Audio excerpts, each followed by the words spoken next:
In July 1947, a ship called the Exodus 1947 approached the shores of Mandatory Palestine. On board were more than 4,500 Jews, most of them displaced persons and Holocaust survivors. They had not left Europe before the war or during the first Nazi persecutions. They were sailing after Auschwitz, Treblinka, mass shootings, and Germany's surrender. British warships intercepted the Exodus before its passengers could disembark. In the confrontation, one crew member and 2 passengers were killed. The refugees were transferred to British transport ships, sent back to Europe, and eventually taken to the British occupation zone in Germany. And that is where the paradox lies. Europe had only just discovered the full scale of the murder of 6 million Jews. Hundreds of thousands of survivors either did not want to return or could not return to places where their families had been murdered and their communities destroyed. Yet the route to Palestine was still controlled by Britain. Why? The answer is more complicated than saying the British simply did not want to let Jews in. London was trying to prevent another Arab uprising, preserve its influence in the Middle East, suppress armed underground groups, and find a political solution for a territory where 2 national movements demanded incompatible futures. If stories in which major political decisions are examined through documents and their human consequences matter to you, leave a like and subscribe. But now, we need to go back to a decision made even before the World War began. In May 1939, the British government published what became known as the White Paper. By that point, an Arab revolt against British rule and large-scale Jewish immigration had already been underway in Palestine for several years.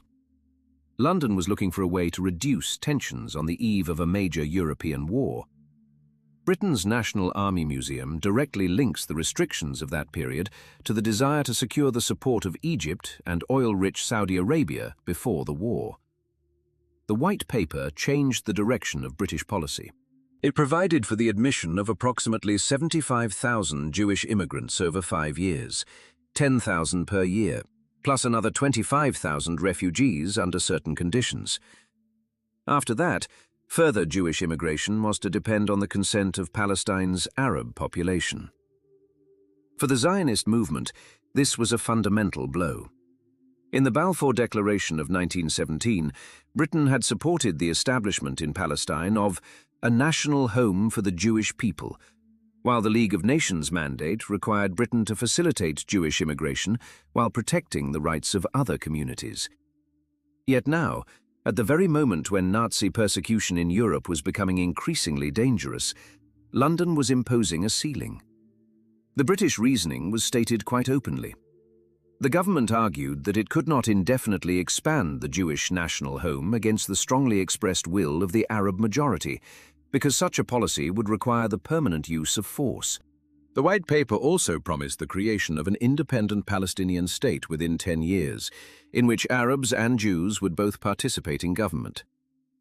The restriction did not emerge after the Holocaust. It had been created before it, as an attempt to resolve the crisis of the mandate.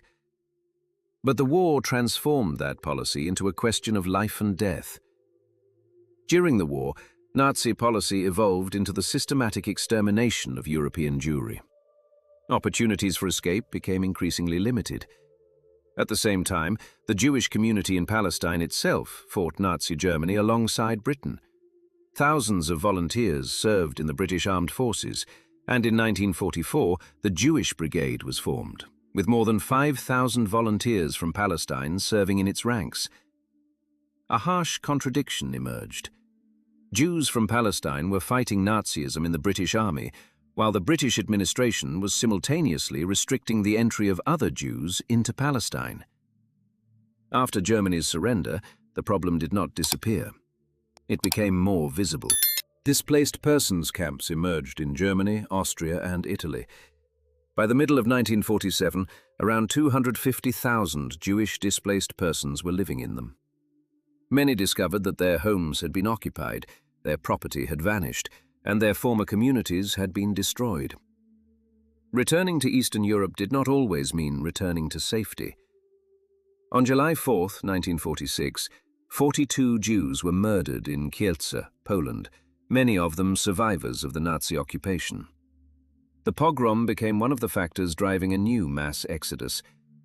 The Brieche movement smuggled Jews from Poland and other Eastern European countries westward into the occupation zones of Germany and Austria and into Italy. From there, many attempted to reach Palestine through illegal immigration, known as Aliyah Bet. And this was where, after the Holocaust, Britain faced a new choice. It could have acknowledged that the pre-war quota system no longer matched the scale of the catastrophe. But the British government chose not to open the borders completely. An important clarification is necessary. Immigration was not stopped entirely. After the main white paper quotas had been exhausted, London temporarily continued issuing around 1,500 permits per month. In February 1947, Foreign Secretary Ernest Bevin told Parliament that 29,000 Jews had been admitted since July 1945. British cabinet records also show that the white paper quota had by then been almost completely exhausted, and that the government was discussing the continuation of the monthly flow. But for hundreds of thousands of people in displaced persons camps, this meant a waiting list measured in years. The issue, therefore, became political. Who had the right to decide how many Jews could enter Palestine? The British administration, the Arab majority, an international commission, or the Jewish national movement itself? American President Harry Truman called for 100,000 Jewish refugees to be admitted to Palestine. In response, Britain and the United States created the Anglo-American Committee of Inquiry. In April Nationwide 46, it unanimously recommended the immediate issuance of 100,000 certificates to Jews who'd suffered Nazi and fascist persecution, and called for their resettlement, if possible, within that same year. Truman publicly endorsed precisely that recommendation. This was a moment when British policy could have changed dramatically, but it did not. We have reached the middle of this story. If you think it matters to examine not only government decisions, but also the reasons behind them, tell us in the comments whether you see the British position primarily as a strategic mistake or a moral failure.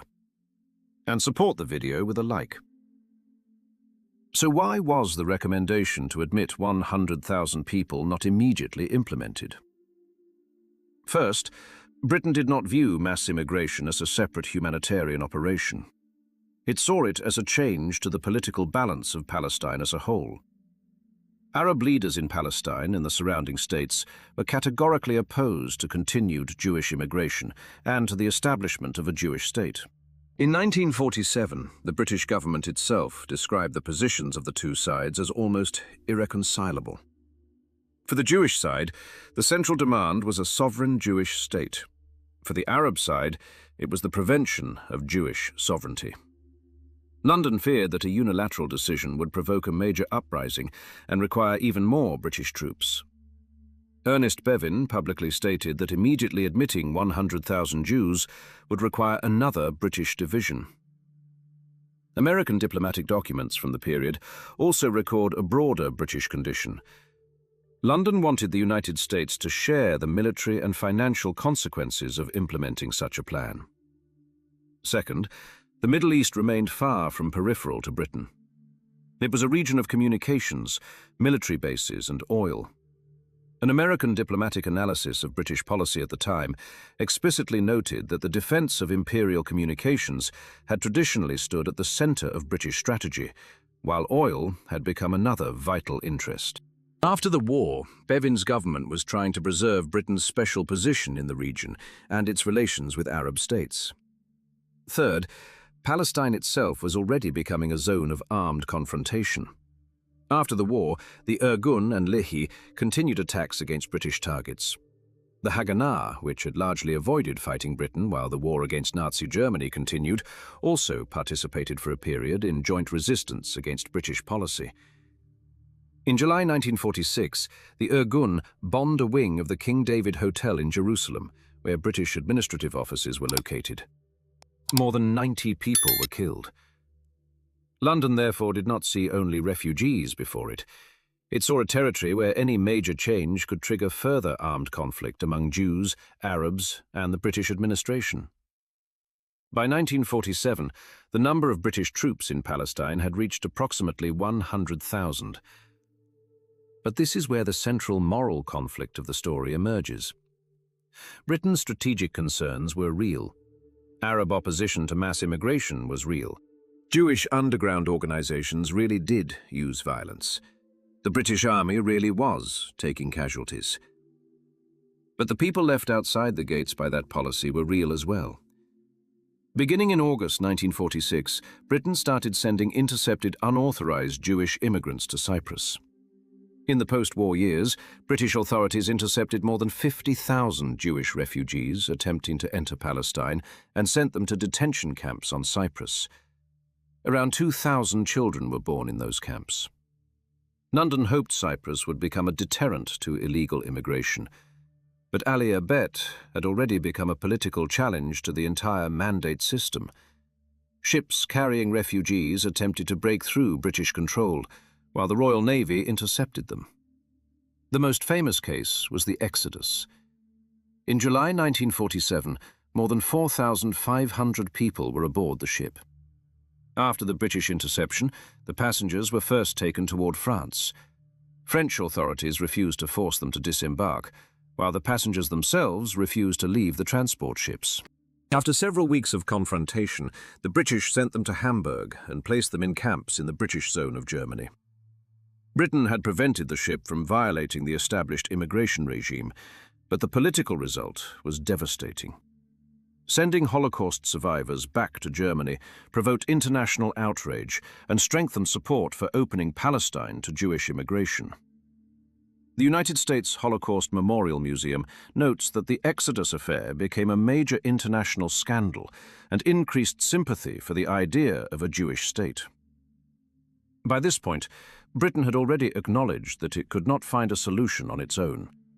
In February 1947, the government informed Parliament that negotiations had reached a dead end. The Arab side demanded an independent state with an Arab majority and rejected further large-scale Jewish immigration. The Jewish Agency sought a sovereign Jewish state, or at the very least a political arrangement that would allow Jews themselves to control immigration. London referred the question to the United Nations. The United Nations Special Committee on Palestine examined the situation, and a majority of its members supported partition. On November 29, 1947, the General Assembly approved a plan to create separate Jewish and Arab states. The Jewish leadership accepted the plan. The Arab leadership rejected it. But even after that, the British government did not fully open the ports. As long as the mandate remained in force, British immigration policy remained in force as well. In parliamentary material, the British government explicitly confirmed that ships carrying unauthorized Jewish immigrants would continue to be intercepted until the mandate ended. Only when British rule itself ended did the mechanism restricting Jewish immigration disappear. On May 14, 1948, David Ben-Gurion proclaimed the establishment of the State of Israel.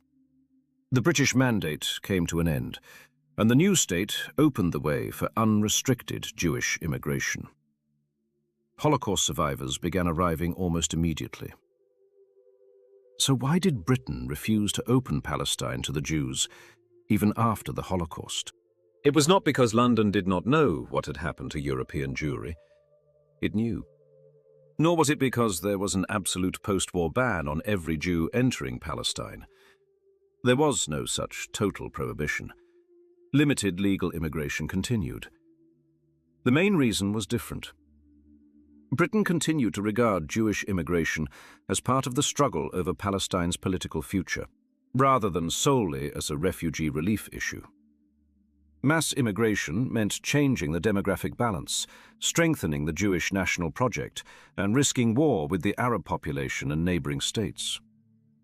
The British government, weakened by the war while simultaneously trying to preserve its influence in the Middle East, was unwilling to impose such an outcome with its own army. That explains British policy, but explanation does not erase its consequences. For tens of thousands of Holocaust survivors, Britain's strategic calculations meant more camps, detentions, intercepted ships, and months of waiting.